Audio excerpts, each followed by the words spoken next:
Okay, guys, so this week for our review, we're going to be talking about equivalent expressions and the properties of operations to generate equivalent expressions. I could have just probably read that thing originally. So first thing we need to talk about is equivalent. An equivalent is simply just equals. So, and equivalent can look a lot of different ways, like 8 equals 3 plus 5. Both things are equivalent. Okay, so we're just different ways to write the same thing, basically. So expression, another word that we need to know in there is expression. And when we talk about expressions, usually we talk about there's no equal sign. So it's a set of terms that are together with different operations or without operations, and there's no equal sign. So for example, 3x. 3 times a number is an expression. Or 2t plus 5 is an expression. Well, let's go way over here. Let's go negative 4 plus 7m is an expression. And it can be longer. I could say minus v, still an expression. Okay, so the difference is, and it's not talking about equations, but those will come up as well. When you're talking about equivalent expressions, an equation has an equal sign. So an equation has two expressions set equal to each other, like 3x equals 4 plus 2x. There's an expression. Or a simpler one, the one that we've kind of run across originally, is something like 5 equals 2x plus 1. Okay, so an equation has two expressions that are set equal to each other. Okay, so this is a great one that you can actually try, and then so try it, pause it, try it, and then come back and I'll go over how this works. So there's a lot of problems here. There's 4 different problems. So the first one, first of all, we want an expression that's equivalent to 4x plus 4.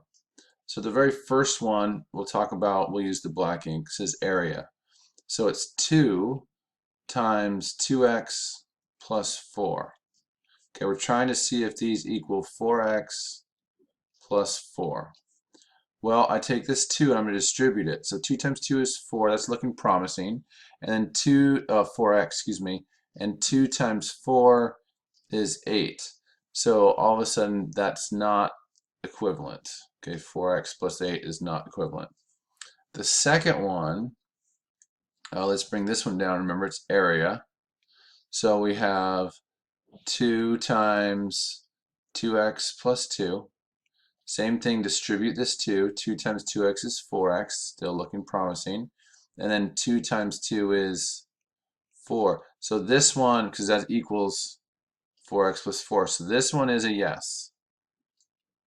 Okay, and now let's look at this other one. So now this is perimeter. Let's use a different color. This one's perimeter, so we're adding. So this, if the top is 2x, the bottom is 2x. If the right is 2, the left is 2. So it's 2 plus 2x plus 2 plus 2x. I'm just going around.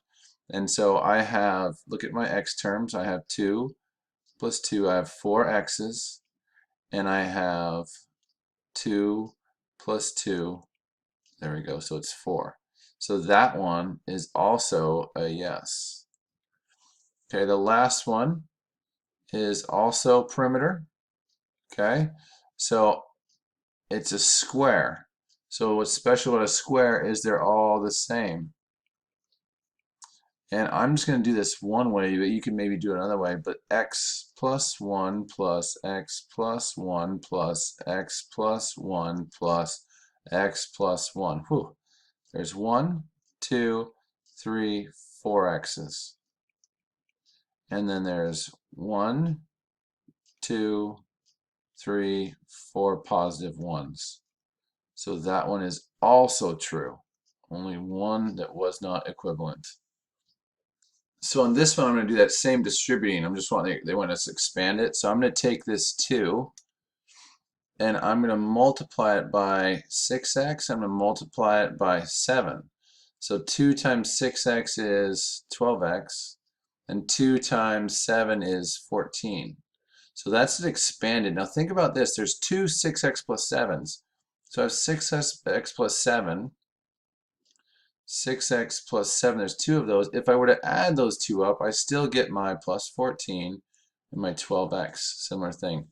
Little more difficult on the other side to do that second method. So I'm going to multiply negative 3. So negative 3 times 2x is negative 6, because negative times a positive is a negative. And negative, that was that one. Then negative 3 times 5 is negative 15. Okay? So that we just distributed that negative 3.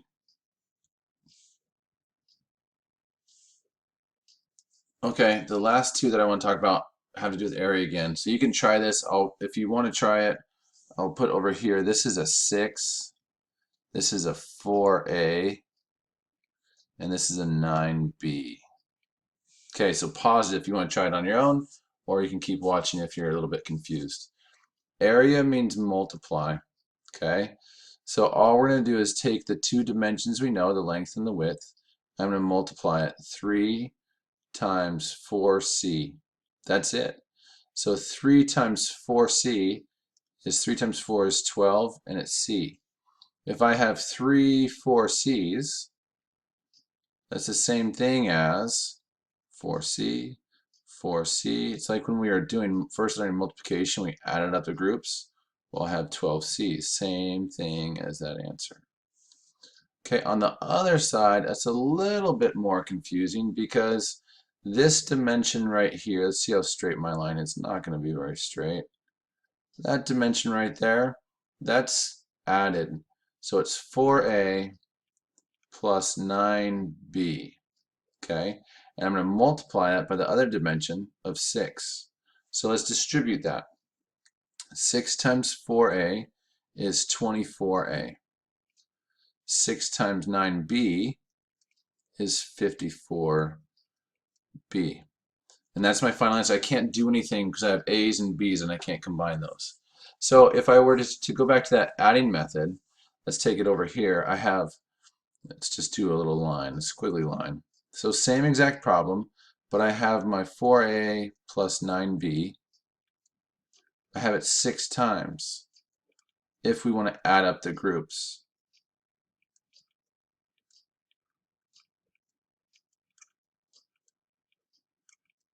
Sorry, there's a lot of writing to this. How many do I have? 5.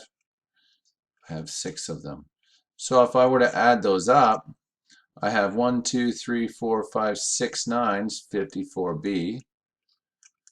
And I have 1, 2, 3, 4, 5, 6 4s for 24a. I think the second way takes a little bit longer, but it kind of sets it all out there for it. The more difficult is when the coefficient or the outside, one of the sides is a negative. It makes it a little bit more confusing. But just take your time, think about what the answer is, think about what you're getting at, and then it should work out for you. All right, you guys, take care.